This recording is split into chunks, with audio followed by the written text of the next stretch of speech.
नमस्कार विद्यार्थियों, आप देख रहे हैं टेक्निकल ज्योमेट्री का एक और वीडियो। यहाँ आप परीक्षोपयोगी इम्पोर्टेंट कंस्ट्रक्शंस सीखते हैं। इसी सिलसिले में अगला कंस्ट्रक्शन है दिए हुए त्रिभुज एबीसी के बराबर समांतर चतुर्भुज बनाना। किसी दिए हुए त्रिभुज के बराबर यानी क्षेत्रफल में बराबर एक समांतर चतुर्भुज कैसे बनाया जाता है वो सीखेंगे आप। और इस समांतर चतुर्भुज का आधार भी दिया हुआ है कि इसका आधार 3.3 सेंटीमीटर होना चाहिए। जो त्रिभुज दिया हुआ है उसकी भुजाएं भी दी हुई हैं। ए बी बराबर 5.5 सेंटीमीटर, बी सी बराबर 4.5 सेंटीमीटर और ए सी बराबर 3 सेंटीमीटर है।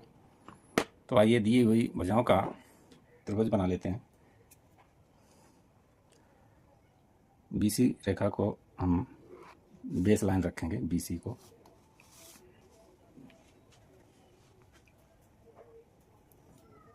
और बी सी हमारा 4.5 सेंटीमीटर है।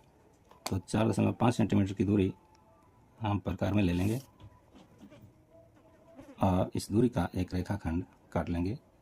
ये हमारा बी सी 4.5 सेंटीमीटर हो गया है। अब देखिए ए बी बराबर 5.5 है, तो हम प्रकार में 5.5 सेंटीमीटर की दूरी ले लेंगे और बी बिंदु से ऊपर की ओर एक चाप लगा देंगे 5.5 सेंटीमीटर का। ये दूरी हमने ले ली है। ये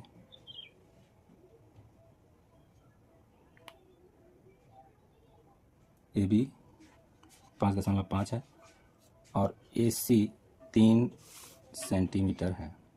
अब हम 3 सेंटीमीटर का एक चाप सी बिंदु से लगा लेंगे।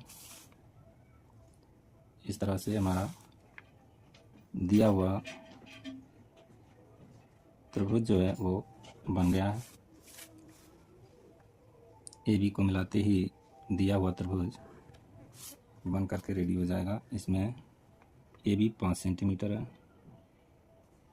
बी सी 4.5 सेंटीमीटर है और ए सी 3 सेंटीमीटर है। इस त्रिभुज के बराबर ये पाइथागोरियन ट्रिपलेट हो गई है, नहीं वो नहीं है। इस त्रिभुज के क्षेत्रफल के बराबर हमको एक समांतर चतुर्भुज बनाना है। तो सबसे पहले हमको जो समांतर चतुर्भुज का आधार दिया गया है 3.3 सेंटीमीटर, वो बी बिंदु से बी सी रेखा पर काट लेते हैं 3.3 और इसको इस कटान बिंदु को ए से मिला देते हैं। ए से हमने ये मिला दिया है और ए बी रेखा को थोड़ा और बड़ा कर देते हैं, ऊपर बढ़ा देते हैं इस तरह से। इसका नाम भी कुछ रख देते हैं, एम नाम है इसका, मान लीजिए ए एम। ए एम जब हो गया है तो हम इसी के समांतर सी बिंदु से एक रेखा खींचेंगे। ए एम के समांतर और सी बिंदु से, ए एम के समांतर होगी और सी बिंदु से जाती हुई रेखा होगी। ये हमारा सी बिंदु आ गया है। ये हमने एक रेखा खींच दी है जो कि ए बी के बढ़ाए हुए भाग को एन बिंदु पर काटती है। बढ़ाए हुए भाग को एन बिंदु पर काटती है। अब हम बी एन रेखा का लंबार्धक कर लेंगे। बी एन जो रेखा है इसका लंबार्धक करेंगे, इसका मध्य बिंदु यानी सेंटर ढूंढेंगे इस तरह से।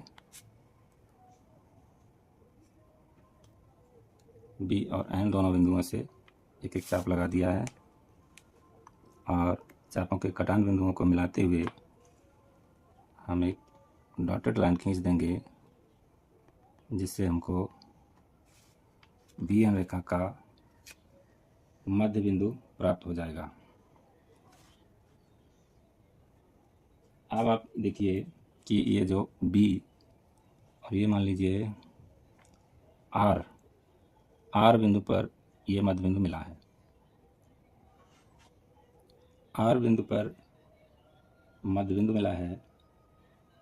अब हम बी आर के समांतर और एम बिंदु से होती हुई एक लाइन खींचेंगे, बी आर के समांतर और एन बिंदु से होती हुई लाइन खींचेंगे। बहुत आराम से बना रहे हैं, आप चाहें तो साथ साथ इसको बना सकते हैं।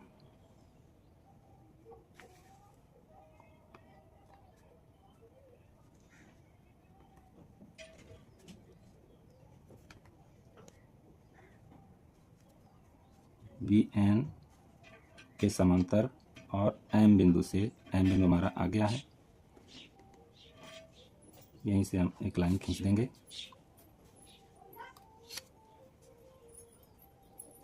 और बी एम के समांतर आर बिंदु से लाइन खींच देंगे, एक लाइन बी एम के समांतर और आर बिंदु से होती हुई खींचेंगे। ये आर बिंदु आ गया है।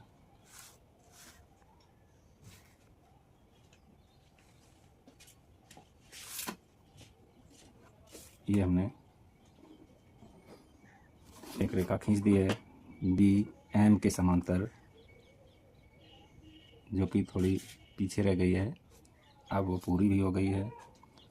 अब देखिए, ये दोनों रेखा जहाँ पे काटती हैं उसका नाम एस रख देते हैं, एस। अब जो एक समांतर चतुर्भुज बना है, हम उसको थोड़ा हाईलाइट कर देते हैं, जिससे आपको ये आसानी से दिखाई दे। अब इस रचना को थोड़ा हाईलाइट कर देना चाहिए, जिससे कि एग्जामिनर लोग आसानी से उसको पहचान सकें। तो इस तरह से ये रचना पूरी हो गई है हमारी। अब इस रचना है B M S R. B M S R ये एक समांतर चतुर्भुज है जिसका क्षेत्रफल ABC त्रिभुज के बराबर है और इस समांतर चतुर्भुज का आधार BM 3.3 सेंटीमीटर है। तो वीडियो को एक लाइक करें और चैनल को सब्सक्राइब कर लें। धन्यवाद।